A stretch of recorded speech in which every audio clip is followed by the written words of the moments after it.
I'm Terhorst-North, and I've been helping organisations adopt OKRs, objectives and key results, for about a decade now. Recently, I've been seeing a worrying trend in how people are using, or rather misusing, OKRs.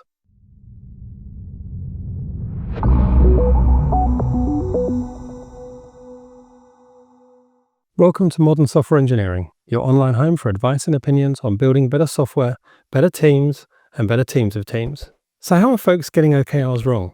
Well, there's three areas that I've been looking at, but unfortunately they cover the whole of OKRs.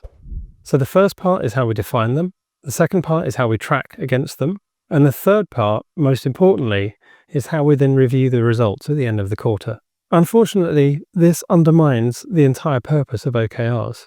To understand what makes OKRs different, we need to go right back to the start to see what motivated them and the problems they were trying to solve.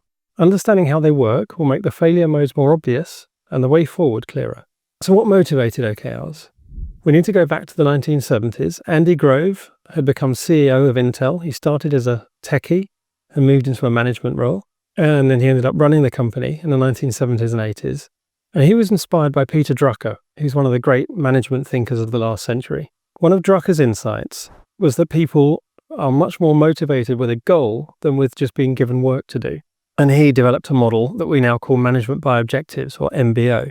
You give people objectives and an objective and they get excited about it, and then that's what they're aiming for, and at the end of the quarter we measure them against it. But what Andy Grove noticed was that the Drucker style of MBO, it kind of led to this race to the middle. It kind of rewarded mediocrity. Because what happens is it punishes ambition. So as soon as you set a great target and then fail to get it, well, you've missed your objective. So instead what you do is you lowball. And you lowball and you hit your low objective again and again and you get your bonus. And so Andy Grove wanted to do something different. He said objectives should be aspirational rather than operational. They should be exciting. They should be a moonshot. And the key results that define whether you're achieving that objective should be a bit scary. And again, the point is not to achieve a goal, but to see how far you can possibly get given a trajectory. And this is why we're doing them all wrong. So let's take a look at how we define OKRs. Remember, the objective is a goal, not an activity. So if the objective says what you're going to do, not what you're going to achieve, then you're probably doing it wrong. And objectives are supposed to be deliberately punchy, dominate the sector, slash time to value. These are exciting things, not reduce customer churn, improve conversion rates. I mean, yeah, sure, those are important. You need to do them, but really? And likewise, key results need to be visceral. You need to feel them in your stomach. You should feel them as butterflies rather than nausea, right? If you're getting nausea from your key results, you're probably setting them too high. But again, the point with key results is you're not supposed to achieve them. You're not expected to achieve them.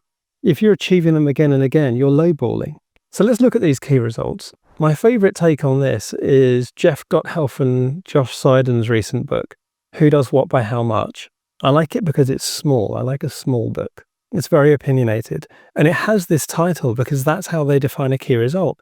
Who does what by how much? Who is an audience, a target? Does what is behaviour change, and how much is measurable, observable. So anything that isn't behaviour change in a target audience is a vanity metric, or it's simply a distraction. So now we've set some great OKRs and we start tracking against them, except we don't. We just kind of do work. And if we have weekly reviews, we tend to have weekly reviews about what we've done. We tend to kind of put the OKRs in a box and we get them out again at the end of the quarter and go, oh yeah, I remember those. So in our weekly meetings, we tend to look at how much progress we've made rather than how close we are to the goal. With respect, no one cares, right? So think of it as kids in the back of the car. You're going on holiday and you say to them, well, we've been through this many service stations and we've driven this many miles. They don't care. They say, are we nearly there yet? Right? That's all they care about. Are we nearly there yet? So your progress towards a key result is, are we nearly there yet? I'd like to pause there and say thank you to our sponsors. We're extremely fortunate to be sponsored by Equal Experts, Transfig, and Octopus Deploy. Octopus makes it easy to deliver software to Kubernetes, multi-cloud, on-prem infrastructure, and anywhere else. They automate release, deployment, and operations of your software and AI workloads with a tool that can handle continuous delivery at scale. All of these companies, though, offer products and services that are extremely well aligned with the topics and philosophy of software development that we discuss on this channel every week. So if you're looking for excellence in continuous delivery and software engineering, do click on the links in the description below to check them out.